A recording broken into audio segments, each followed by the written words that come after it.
But for a moment, to stick with NCIS for a second, even through all the cast changes, it has held up beautifully. What's the secret sauce? Or maybe you don't want to reveal it, but... Well, I would say the writing and the casting. The casts just gel. The cases are important and the solving of the cases matter, but I think it's the dialogue, the relationships, the banter. And speaking of which, can I talk about our guests? Please. So I think people know we have Mark Harmon Gibbs, very iconic character. Two other incredibly iconic NCIS characters, maybe the most popular combination in US network television history, Michael Weatherly and Cote de Pablo, who play Tony and Ziva, are going to be out here in a second. Their episodes are just magic. Their chemistry is undeniable. They are absolute fan favorites. I know they're favorites of yours. Yes. We chatted about that. Indeed. And they've done a few cameos, but they have not been together on air for about 12 years. And this was the story fans asked about the most. And I'm so excited that they are actually now doing this show. So it's Tony and Ziva. It's unbelievably exciting for me. They're amazing. So rather than tell you that they're amazing, let me show you a sneak from it, and then let's bring them out. Yes. And you can see how amazing they are, especially Cody. Michael, I'm kind of over, to be honest with you. But they're a package deal, so if Cody's going to come, Michael gets to come.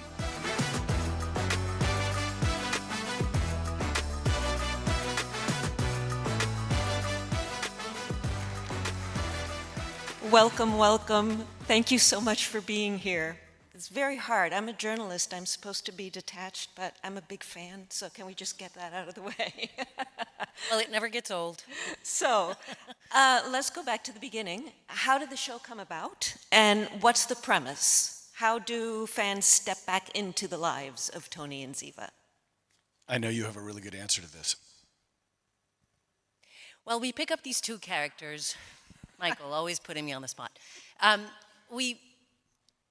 We haven't seen these characters since 2013.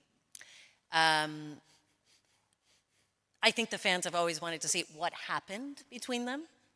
And we find them in Europe, raising their child, who's almost a teenager, a fantastic little Tali.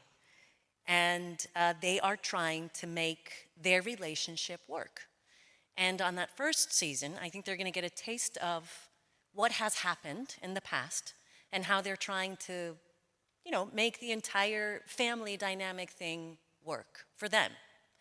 But in the middle of all of that, circumstances, really terrible, dangerous things come up, and they have to work together to protect this child.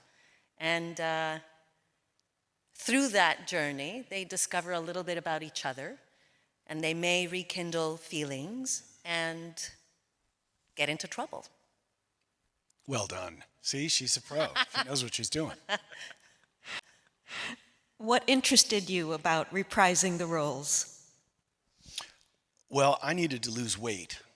So, because bull couldn't be thin, so I thought I had to be thin again. So it was an exciting challenge to get on a treadmill and not eat all the things I saw in front of me.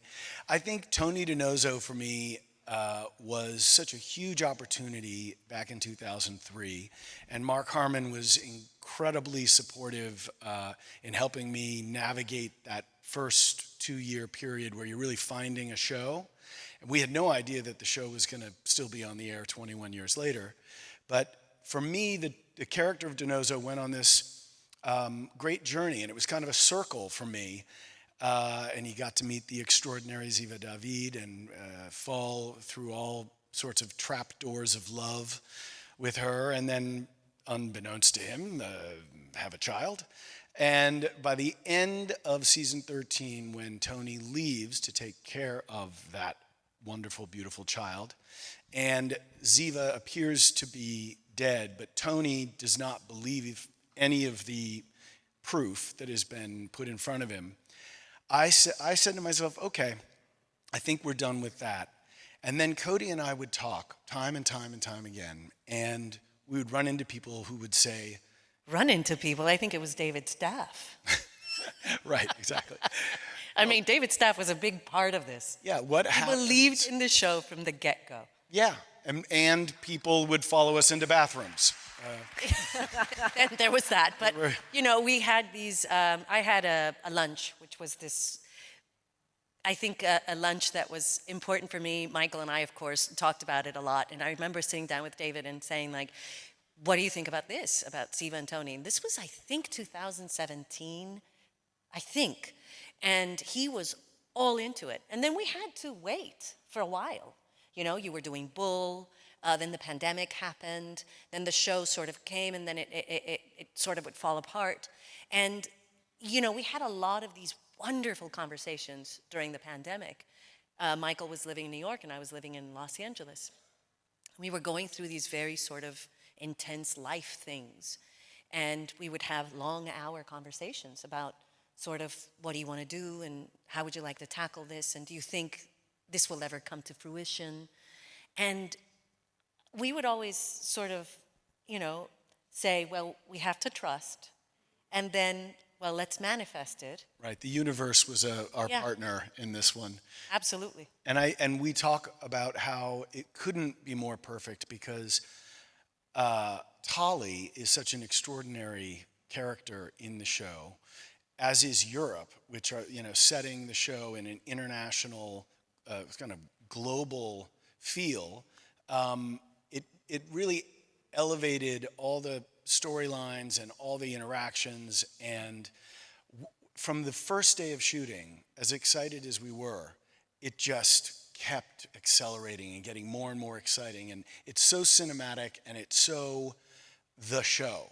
Tony and Ziva are very much those characters, but they've just gone through a rabbit hole, and here we are.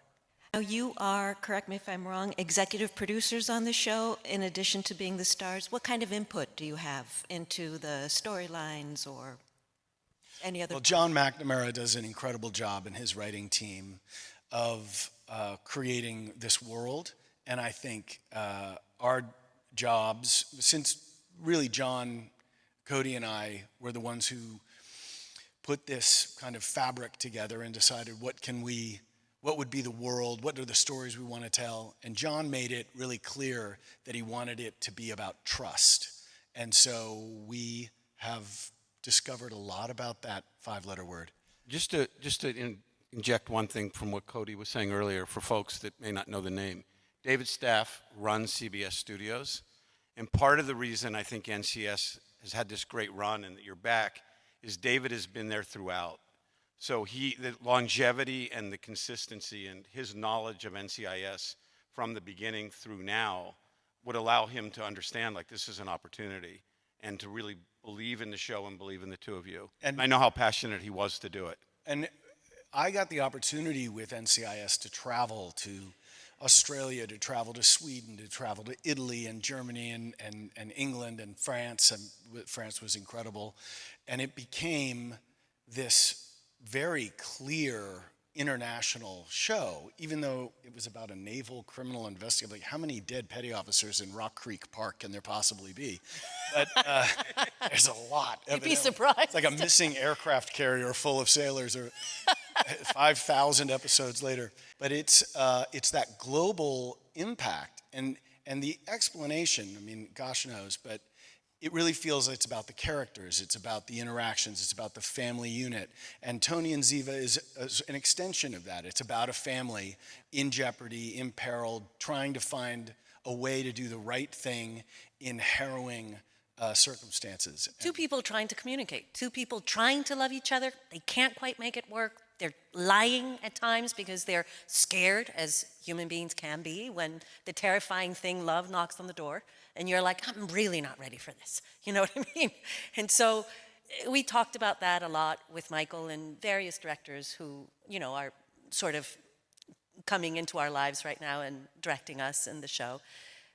So we are, first of all, really grateful to be able to do this again. Who gets a chance to revisit a character after such a long time? What a luxury, you know? And then the other thing is, and Michael and I talked about this again throughout the pandemic, the level of love that we got from the fans Whether we were traveling throughout Europe or South America or wherever, it was just a lot of love. And there was never a question that the show really had to be done abroad. We wanted to take these two characters and we wanted to place them abroad. There was a lot of love that was outside of the United States. And of course, it's an American show.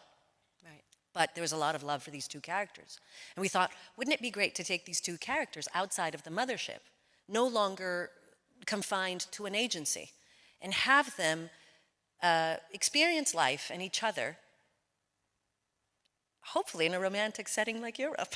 And we do a And lot that's of what running, happened. as you may have noticed, and we run and we run and we run. We are on the run. We're like a band on the run. It's a very athletic undertaking, and you are extraordinary in those stunts. By the way, she kicks ass, I have to say. Like, her stunt woman, who is extraordinary, cannot believe, she's like, Cody is phenomenal. I'm like, I know. He's I know. been kind. I get hit on the head She's and phenomenal. lie down on the ground, slightly wounded, so I don't have to hurt No, you know myself. what he said? This is really funny. The other day he said, 20 years from now, do you want to do this show again? And I was like, Michael, come on. He goes, no, think about it. Next time I walk in the set and I have to sit down, I'll just call it a stunt. I'll just sit down and go, stunt, can't do it. NCIS retirement home. On that note, we have to wrap it up. I would go on forever. Thank you so much, but I'm told that Lucy would like to come out and say another word. Sure. Yes, Lucy. hang tight for a second. Hi, everyone. Just a little, that was a little bit of a smokescreen, actually, Anna. I've got some mics. So some of you are aware that Anna Carugati is actually stepping down from her role as the editor-at-large at World Screen after 3 decades as one of the journalists who's been covering the industry, interviewing incredible executives such as yourselves with amazing diligence and style and elegance. And we wanted to just thank you so much on behalf of Mipcom, on behalf of the industry, on behalf of all of the team, and Tanya and Carol and myself. Thank you. Look, you've got a standing ovation.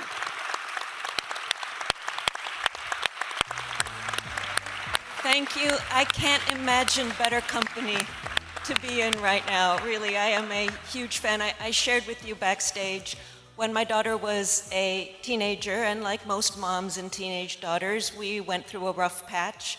Our safe haven was NCIS, and in particular, your storylines. Thank you.